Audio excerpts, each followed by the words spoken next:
जय हिंद friends, welcome to JS innovation centre. तो बिहार में अभी भर्ती का भरमार है। तो अगर आप चाहते हैं कि बिहार में आपका नौकरी पक्का हो तो लग जाइए तैयारी में, क्योंकि अक्सर कहा जाता है ना कि जब भी आपका आपस में दो गुट भिड़ता है तो तीसरे को फायदा होने का काम होता है। तो बिहार सरकार के पास अभी एक ही मुद्दा है, और वो जो मुद्दा है आपका, वह आपका नौकरी को लेके है। तो यह जो सरकार अभी बनी है आपका एनडीए की सरकार, उसका भी यही टारगेट है। बिहार का जो आपका उप मुख्यमंत्री है, उनका यह बयान आया है कि वह भी बिहार में 10 लाख भर्तियां देने जा रही है। तो अब आप लोग एकदम तैयार हो जाइए। अभी जो आप लोग जैसे देखने का काम कीजिएगा कि अभी आपका थर्ड फेज आने वाला नहीं था, इसका प्रस्तावित डेट जो था आपका अगस्त था, लेकिन सरकार ने इसको फिर से मार्च में देने का काम किया है और आपका आने वाला कुछ ही दिन में इसका एग्जाम होने वाला है। इसके साथ साथ बिहार सरकार ने फिर से एक नई भर्ती आपको निकाली है, जो कि आपका हेडमास्टर भर्ती है, जिसमें आपका 40,000 से ज्यादा पद है आपका। तो यह जो पद है आपका, इसके लिए कैसा चयन प्रक्रिया होगा, क्या इसका योग्यता होगा, कब तक इसका फॉर्म भरा जाएगा, कब तक इसका एग्जाम होगा, हर एक डिटेल के बारे में हम लोग जानेंगे। बने रहिए जेएस इनोवेशन के साथ, हर एक जानकारी को पाइए आप लोग। तो चलिए देखिए, अगर हम लोग बात कर रहे थे ना इस भर्ती के बारे में जो हेडमास्टर का आपका है, तो यह भी आपका बीपीएससी के थ्रू लिया जा रहा है। तो यह जो आपका भर्ती है, जस्ट आप अगर हम बात करते हैं तो यह देख रहे हैं लगभग आपका, अगर बात करें हम लोग, तो यह जो भर्ती है आपका 40,247 पोस्ट के लिए निकाली गई है।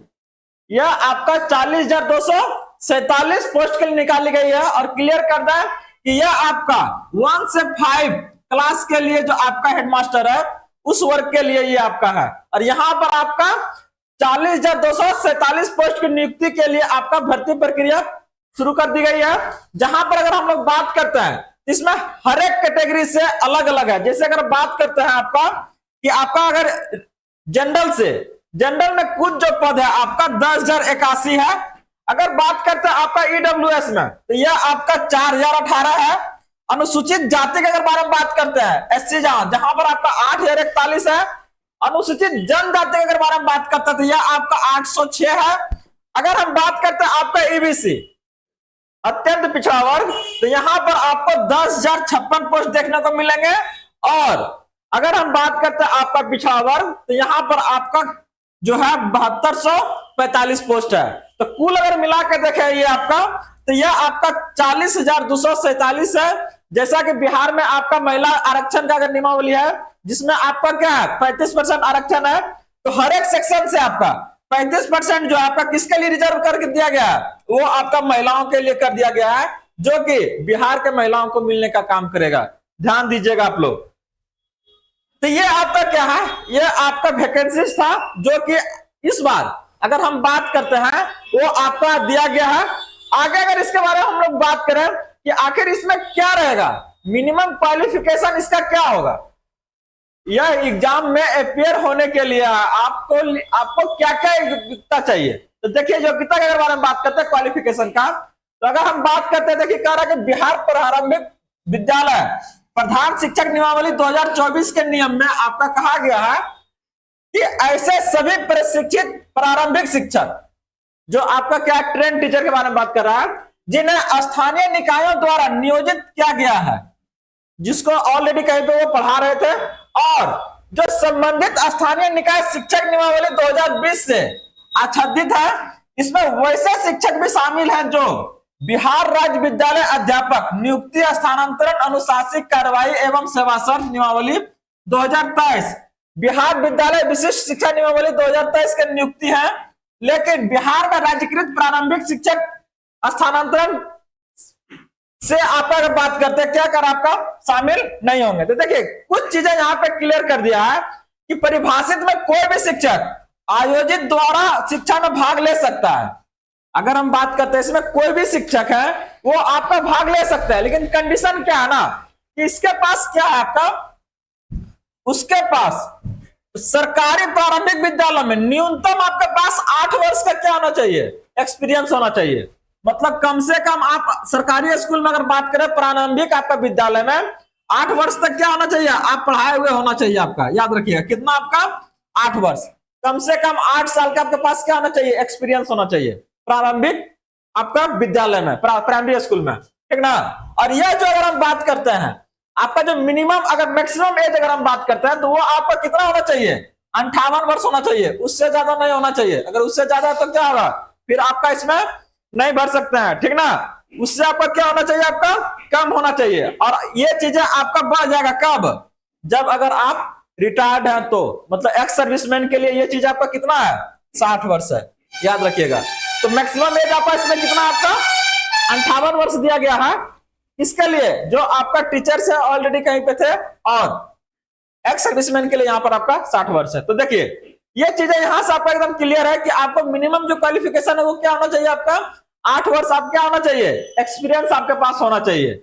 और यह चीजें आपके पास कहां से आएगा, इसका प्रूफ जो है वो आपका प्रमाण पत्र लेना है, कहां से, वो आपका जिला शिक्षा पदाधिकारी के पास से लेना पड़ेगा, ठीक ना। ये आपका प्रूफ प्रमाण पत्र कहां से लाना पड़ेगा, आपका डीओ ऑफिस से। अगला अगर बात करते हैं कि इसका चयन प्रक्रिया क्या होगा, ठीक है आप एलिजिबल हैं, फॉर्म को भर दिया, 8 साल आपके पास है तो आपने फॉर्म डाल दिया, तो अब इसमें आपका किस तरह से प्रक्रिया हो, आप इसमें कैसे चुने जाइएगा। तो यहाँ पर आपका एक लिखित परीक्षा है, क्या है आपका लिखित परीक्षा, जो कि वस्तुनिष्ठ है, एमसीक्यू के बेसिस पे आपका, ठीक ना। और इसमें आपके पास 150 क्वेश्चन, मतलब सेम पैटर्न आपका, चाहे वो बीपीएससी का ले लीजिए आपका, चाहे वो सक्षमता ले लीजिए, चाहे आप दे रहे हैं ये हेडमास्टर के लिए, हर एक के लिए क्या है आपका, हर एक के लिए आपका सिलेबस जो आपका सेम है, 150 क्वेश्चंस है। और ये क्वेश्चंस में आपका 2 खंड होगा। सबसे पहले अगर बता दें कि आपका 150 क्वेश्चन के लिए कितना, 2.5 घंटा समय दिया गया है, कितना घंटा आपका, 2.5 घंटा। और इसमें आपका 2 पेपर रहेगा। तो पहला जो भाग है उसमें आपका 75 को रहेगा, जो कि आपका क्या रहेगा, सामान्य अध्ययन रहेगा। सामान्य अध्ययन, सामान्य अध्ययन में क्या क्या आ सकता है आपका, जैसा कि आप देखे होंगे जनरल स्टडीज में आता है बीपीएससी में, तो वहां पे आपका क्या रहता है, 10 गो मैथ रहता है आपका, मैथ है आपका, रीजनिंग रहेगा आपका, जीके जीएस रहेगा, सब चीज में क्या रहेगा आपका, मिक्स रहने का काम करेगा। तो ये आपका कितना, 75 क्वेश्चन, ठीक ना।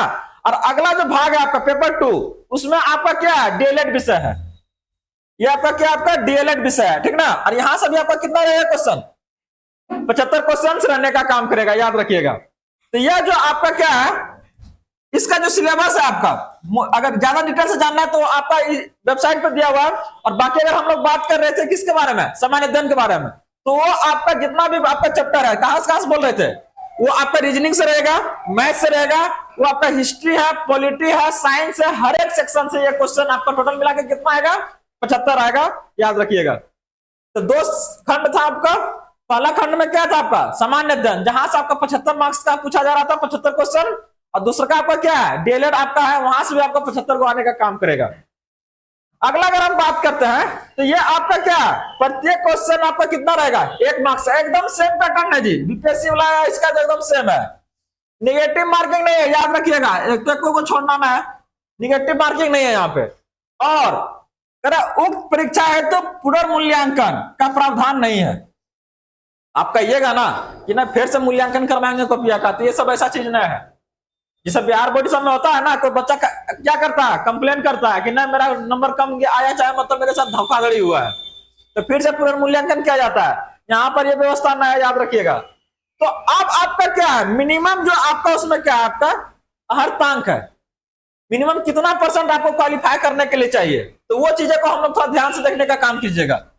देखिए अगर आप मतलब क्या है ना, जनरल से है, सामान्य वर्ग से, तो आपको 40% लाना पड़ेगा।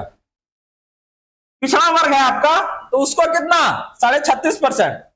अत्यंत पिछड़ा वर्ग अगर हम बात करते हैं पिछड़ा वर्ग का, और अत्यंत अगर है तो वो कितना, 34%। एससी चाहे एसटी से है तो वो उसको कितना लाना पड़ेगा, चाहे वो महिला है चाहे निःशक्त दिव्यांग है, तो उसके लिए उसको 32% लाना पड़ेगा, याद रखिएगा। जिस तरह से आपका किसमें दिया हुआ है, अगर हम बात करते हैं आपका सक्षमता में, कुछ उसी तरह से है, लेकिन थोड़ा सा इससे क्या ऊपर नीचे इसमें जा रहा है। तो देखिए जनरल वाला को लिए मिनिमम क्वालिफिकेशन कितना, 40%। अगर हम बात करते हैं किसका, ओबीसी का, तो ओबीसी का आपका 36.5%, ईबीसी का 34%, एससी एसटी, महिला और उसके बाद दिव्यांग जो डिजेबल्ड है उसके लिए आपका 32%। ये आपका मिनिमम क्वालिफिकेशन है, इतना कम से कम लाना पड़ेगा आपको, ठीक ना। अब आगे हम बात करते हैं, तो कह रहा है इसमें साक्षात्कार नहीं होगा, आपका इंटरव्यू का कोई प्रावधान नहीं है, ठीक ना, याद रखिएगा, बस खाली एग्जाम पास कीजिए और नौकरी पाइए, ठीक ना, कोई इंटरव्यू नहीं, बस एक एग्जाम है। अगला कह रहा है अब जो मेरिट लिस्ट जो बनेगा ना आपका, मेरिट लिस्ट वो आपका कैसे बनेगा, तो याद रखिएगा ये चीजें थोड़ा ध्यान दीजिएगा कि लिखित परीक्षा में क्या पेपर था आपका, 2 गुना भाग था, 1 और 2 दोनों में 75-75 क्वेश्चन था। तो इसमें क्या है ना, कर आयोग सफल अभ्यर्थी को औपबंधिक मेधा सूची तैयार करेगा। लिखित परीक्षा वस्तुनिष्ठ प्रश्न के कुल प्राप्तांक समान होने की स्थिति में डीएलएड विषय के प्राप्तांक के अनुसार मेधा क्रम निर्धारित होगा। डीएलएड भाग 2 विषय में प्राप्तांक के समान होने की स्थिति में उम्र तथा उम्र में समानता है। तो देख रहे हैं आपका क्या है, टोटल पे बनेगा 150 पे बनेगा, ठीक ना। और अगर इसमें कुछ प्रॉब्लम आया, मतलब टाइट होने के समान आपका हो गया किसी का, तो फिर किसका देखेगा, पेपर 2 में देखा जाएगा। अगर पेपर 2 में भी उसका समान है, कभी कभी क्या होता है ना, टाई ब्रेकर, आप लोग नाम सुने होंगे, टाई ब्रेकर में होता है। बहुत सारा स्टूडेंट आपका बीपीएससी में आया था, कमेंट आया था कि ये इस पे फंसा हुआ था। तो टाई ब्रेकर में क्या, अगर मान लिया कोई 2 आपका स्टूडेंट है और दोनों का आपका सेम मार्क्स आ गया, मान लिया 76 आया हुआ, तो ऐसे कंडीशन में क्या होगा, पहला क्राइटेरिया देखा जाएगा कि आपका डीएलएड में किसका मार्क्स ज्यादा है, तो वो आपका क्या होगा, योग्य घोषित हो जाएगा। अगर डीएलएड वाला भी दोनों का बराबर हो गया, तब क्या देखा जाएगा, तब दोनों का क्या होगा, एज को देखा जाएगा, ठीक ना। ये सब चीजें कुछ क्राइटेरिया आपका टाई ब्रेकर से बाहर निकलने का। तो याद रखिएगा ये आपका क्या था, यह आपका था मेरिट लिस्ट के बारे में, ठीक ना। तो हम लोग यहां तक अभी क्या क्या देखे, आपका पोस्ट देखे, वैकेंसी देखने का काम किया, इसमें आपका क्वालिफिकेशन को देखे, इसमें आपका अगर हम बात करते हैं तो सिलेबस को देखते हुए आगे हम लोग इसका चयन प्रक्रिया को देखें। अब अगर हम लोग बात करते हैं यहां पर आपका फर्दर कि एक्चुअल में आरक्षण क्या है, तो यह चीजें आपका क्या है, जिस तरह से हम लोग बात किए थे पहले, ये आपका कंफर्म वही है, इसमें कुछ अलग नहीं है आपका।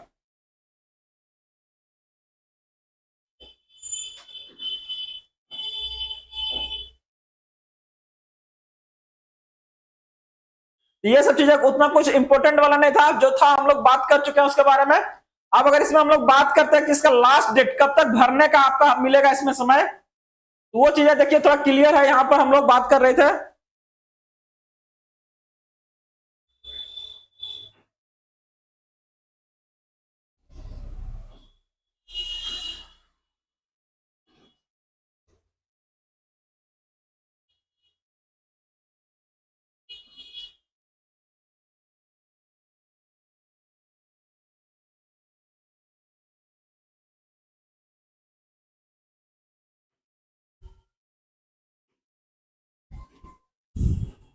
आप लोग क्लियर कर दे रहे हैं कब तक भराएगा ये आपका फॉर्म ये।